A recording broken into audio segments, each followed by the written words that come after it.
Hey y'all, welcome back. This video is going to be about what I chose for my planner for the next school year, for the 26-27 school year. I know that in the last 3 years, I've been using the Moleskine Weekly hardbound planner in the large size. And as we started getting ready for the next school year, about last April, this was the obvious choice. So I bought and set up a Moleskine hardbound weekly planner, and I've been using that throughout the summer. So you can see this is last week and the week before. I've been using it. It is fully set up and ready to go for the next school year. But as the summer has gone on, I've noticed a couple of frustration points that I just felt like I needed to address. First of all, I really need a 2-page monthly spread, which the Moleskine does not have. So if you require, which my brain does, a 2-page monthly, you're going to have to supplement that somehow. So I've added this Paper Republic timeless monthly planner, I think is what they call it.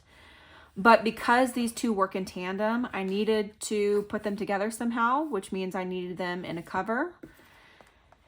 And I just didn't want to lug around this big book anymore. Because you know me, and you know that I will stuff it full of things.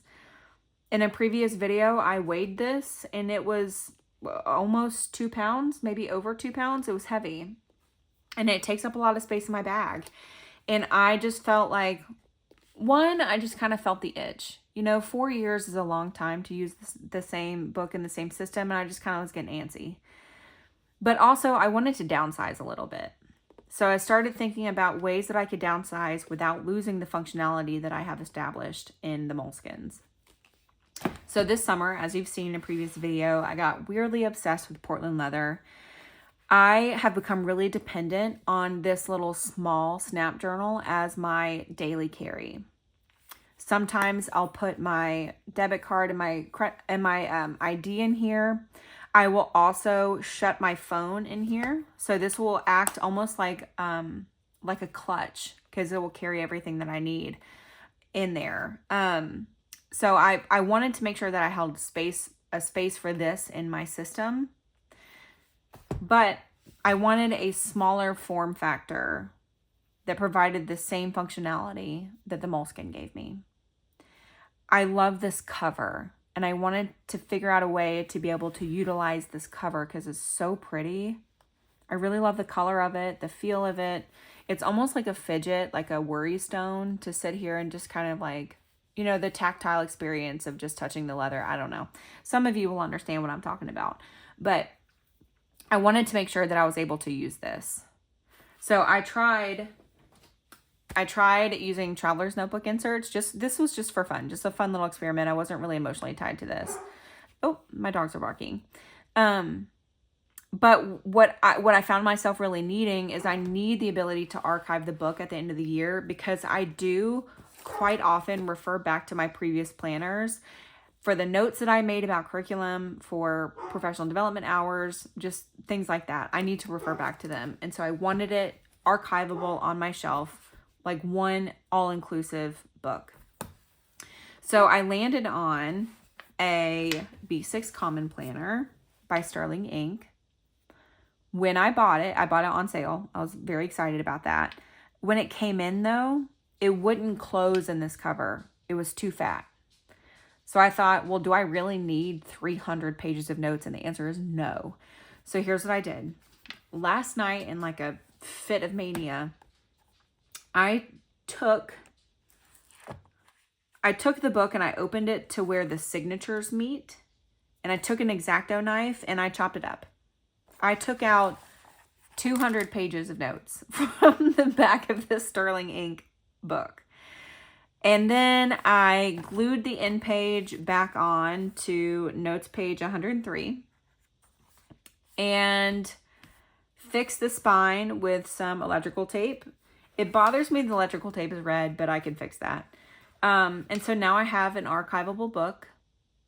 Basically, I just turned it into a compact, but she wasn't selling the compact at the time. So here's how I have this set up. If we just go through the book together, The 26-27 year at a glance, I will still use to track custody, just where my stepson, which house he was at when. It's just good information to have. And this next page, I haven't quite figured it out. I kind of want to do like the fun quotes the kids say, or like spark moments of joy, just right up here up front. I thought that would be a cool use for this page. Maybe a vision board, I'm not sure. The goal breakdown I plan on using to track my 12-week year goals. I'm not currently in a 12-week year, but I do plan to start one after September. The yearly tracker I'm going to use to track internship hours. As part of my grad school, I have to have 250 hours of job embedded experience, and so I plan to track my hours here on this spread. And this spread is one of the reasons why I really wanted a common planner. In the Moleskine, one of the important parts of my system is the monthly habit tracking for mental health, for physical health. I just track a lot of elements that I really want to keep a close eye on. And so I'm going to do that here, but I like the fact that you can see 3 months at one time. And I like the fact that you can see those long range habits develop. And so you can see better trends and patterns. Another selling point for the Common Planner is this 2-page monthly spread that is embedded inside the book itself.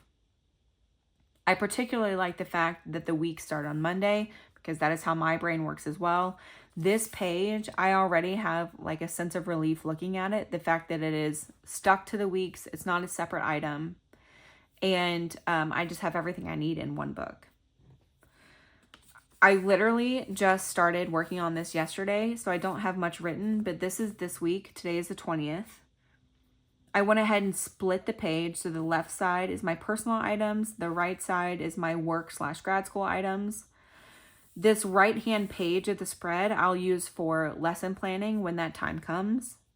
I do like also the fact, I do like the fact that you have a full Saturday and Sunday. They're not split like that. I like the fact that you have a full day for both, because my Sundays in particular are usually very full.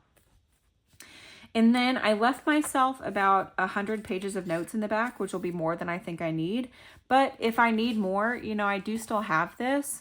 I could feasibly cut off a couple of little signatures here and create an insert out of those alone.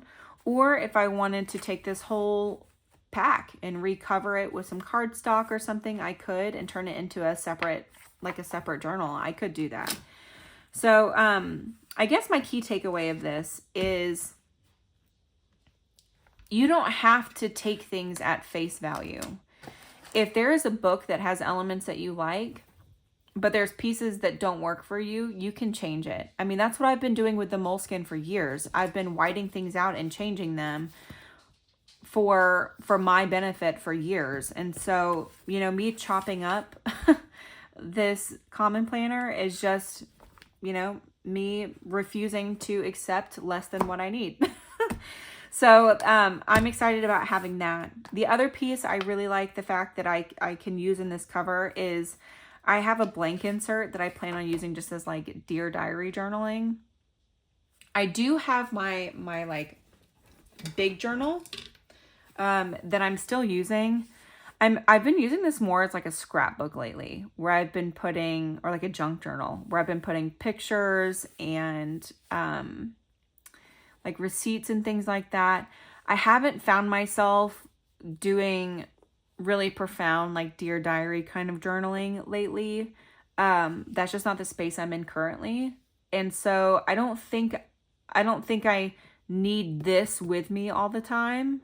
I think I just need something a little smaller in case the journaling need arrives. However, I also really like that I can remove this really quickly and easily without disrupting. I could put it on this strand here, but I like the fact that I can just really quickly remove it, so that if I want my planner sitting out on my desk at work, there's not students who can peek in and see my feelings. You know what I mean?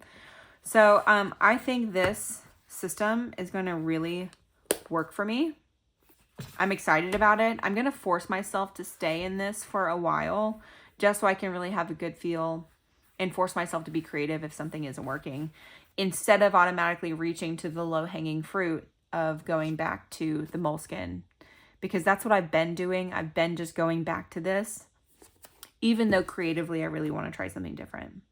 So this is where I am. I've got my little daily carry. I've got the common planner with a little journal tucked in. And at some point, I'll report back and let you know how it's going. Thanks for joining me.